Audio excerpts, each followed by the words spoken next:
This is question 1 for my evaluation.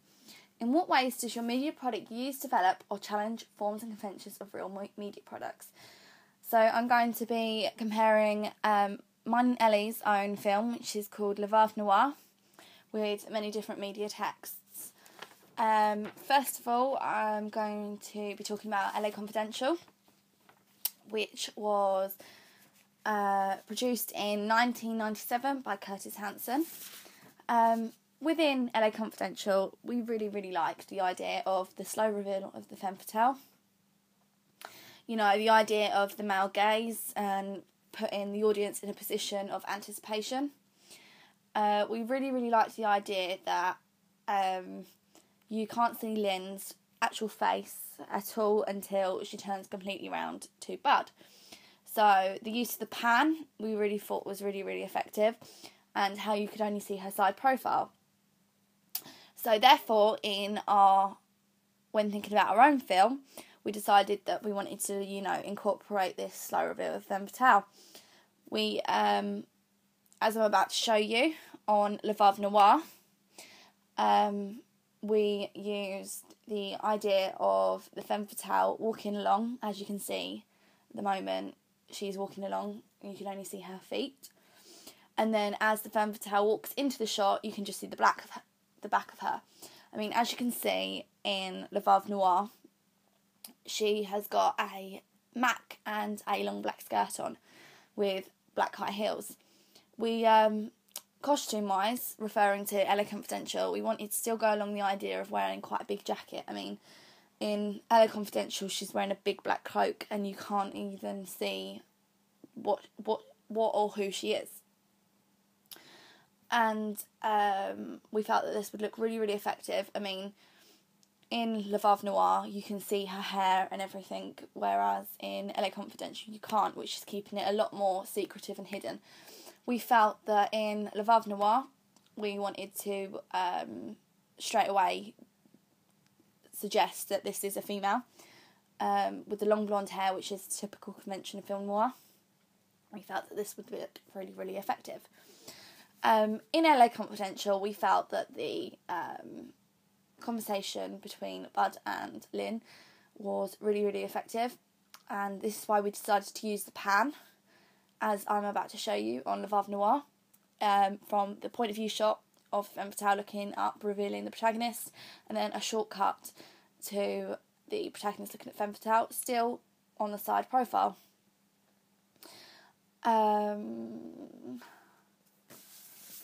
So in LA Confidential, we felt that the medium close-up shot of the point of view of Bud was really effective, as you can only see the black hooded coat.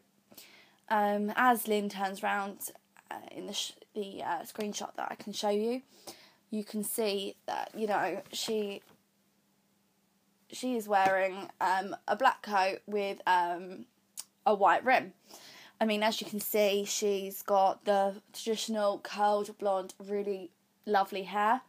Her makeup is to perfection. I mean, she's got the red lips, and just the natural pose she's in just suggests that, she is a femme fatale. The use of the red lips here could signify, her beauty and passion that she might have, but also the danger that she might put the protagonist in. The use of the white rim here could suggest her innocence. It perfectly fits around her face. It's quite angelistic, and so therefore suggests her innocence. I mean, in Le Veuve Noir, we really liked this idea. We wanted to try and incorporate this, but obviously because we wasn't using a cloak, we then had to think about different ways we can do this. I mean, we wanted to do a transition into the next shot, so I came up with the idea that femme fatale could inhale the smoke, as this is another typical convention of film noir, and then blow it out, and the white smoke would then make the transition. We felt that this would also link towards LA Confidential. So the next real media that I'm going to compare with Le Veuve Noir and how we used it to portray what we wanted to portray is going to be Psycho. Psycho was produced in 1960 by Alfred Hitchcock. from Psycho, we liked multiple things. I mean, the main thing was we wanted in Le Havre Noir to make the protagonist walk down the stairs. I mean, in Ellie's house, it just happened to be that she had a barred banister, which we felt would look really, really effective as he walks down. You know, it's putting him in a position of isolation, and he's sectioned off. I mean, the shadowing, as you can see, what I'm about to show you, is that the black and the white, the contrast between the banisters and the shadowing, we felt that this would look really effective, as again, this is another typical convention of film noir. Like in Psycho, as the clip I'm just about to show you, she begins to hide. She runs to hide to the banisters as she sees that Norman is approaching. Here, the banisters acts as a act of protection, but the shadowing on her face looks really, really effective. The contrast between Le Havre Noir and Psycho is that she begins to walk up the stairs, the banister staircase, as she realised that he is gone. Whereas in Le Havre Noir, we decided to make him walk down and eventually disappear into the darkness. We also thought that the banister could suggest prison bars, which in Psycho could suggest a sense of foreboding for Norman, because we do know that towards the end that he is put in prison for his actions. We felt that this showed, again, like I'm going to mention, isolation. He's sectioned off, you know, in this relationship he is trapped. She is trapping him because she wants to get what she wants. Okay, so next I'm going to move on to our scene of washing of the hands. We felt that this was most effective in the film Pulp Fiction, which was produced in 1994 by Quentin Tarantino. As the clip I'm about to show you here is that he's washing his hands. Again, it's a point of view shot of the man, but we're going to then put in Le Havre Noir, we have put it in the point of view shot of the femme fatale washing her hands. As we are aware in Pulp Fiction, they've accidentally shot someone and trying to get rid of the evidence. We really felt that the point of view shot was really, really effective, as you would be putting the audience in the position of the killer. You know, it's a personal approach from the killer's perspective. It's very effective because you're putting the audience in that perspective. It's making you feel uncomfortable. You know, you've just witnessed a murder. We felt that this would look very, very effective. We decided to place the washing of the hands at the beginning and in the middle. Towards the end.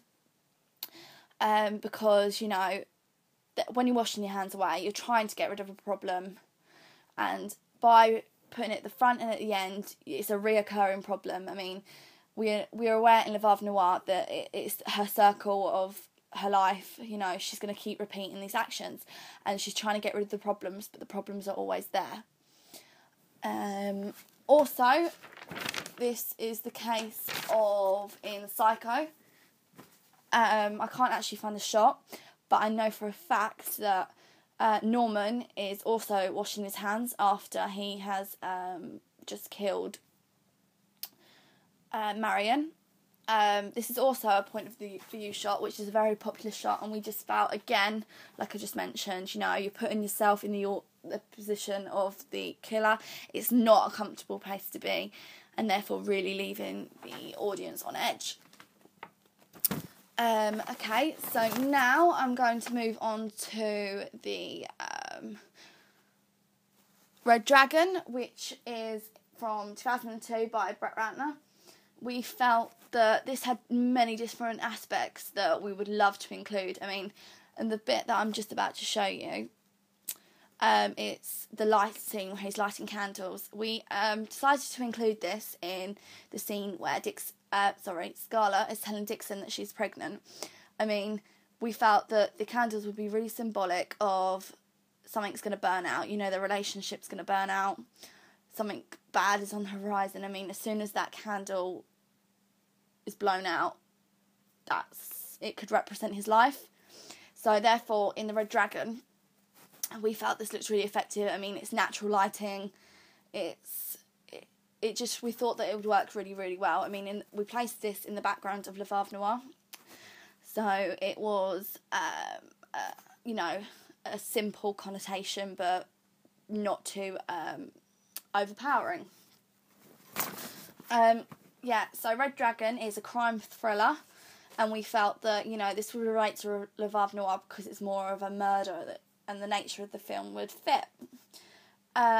We tried to incorporate many different shot types from Red Dragon, as, it's putting the audience at unease. It's just not making you feel comfortable because you're aware of these actions that the person has done, and you know about it, so you're now part of, like, a murder investigation. So this is why we decided to use this for Le Havre Noir.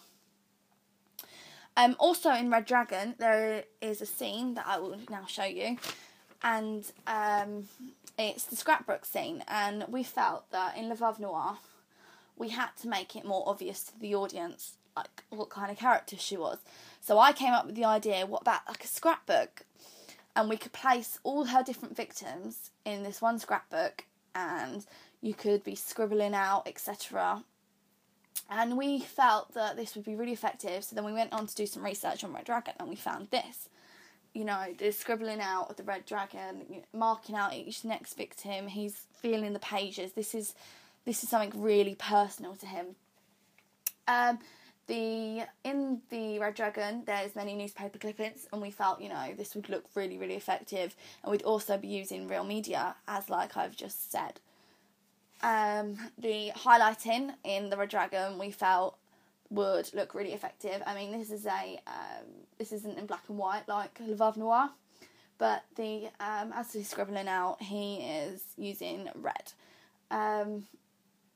This has many different connotations of it, mainly suggesting danger. This is his next victim. This is who he's going to be going after. And yeah, like we have used in Le Havre Noir, it's scribbling out and circling the next victim. In the Red Dragon, he also crosses out the faces. We've decided to use this in Le Havre Noir as well, because we felt this would really signify to the audience this is who she's going after. I mean, we've used the circles to signify who she's going after, and we've used the crossing out of the face to say that this is her past victim. So yeah, we've used this to suggest the collection and the reminiscence of her old victims. As you can see that it says 4 months earlier, so this conflicts with 3 months after, so this is a month before she met Dixon. We felt that we've used many different elements and different shot types of different media that we felt would look really effective and would help us in order to create a successful film noir. I felt that we challenged real media by using the femme fatale as the dominant murderer. I mean, in a traditional film noir, the murderer is typically the protagonist that is brought in by the femme fatale. That, like I said, would be the more dominant character. He'd be involved in the murder as he would be brought in it by the femme fatale. We decided to do this to play with the expectations of the audience, to conflict the ideas. We felt that it worked really, really well.